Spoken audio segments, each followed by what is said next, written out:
Mahal kong okon ko. Si Ginoong Ogufe, pumanaw na siya.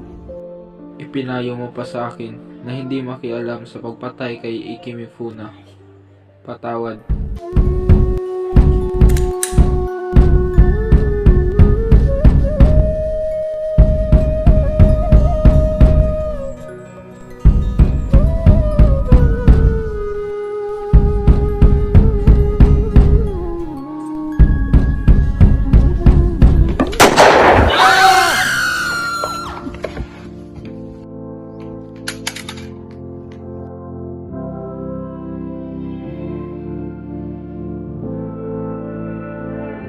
Isang malaking pagkakasala sa Diyos ng lupa ang pumatay ng kauri.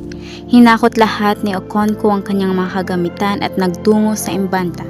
Tinanggap sila ng mga kaanak lalo na ang tiyuhin nito at tinulungang makatayo ng munting tirahan at makabalik kung saan siya nanggaling.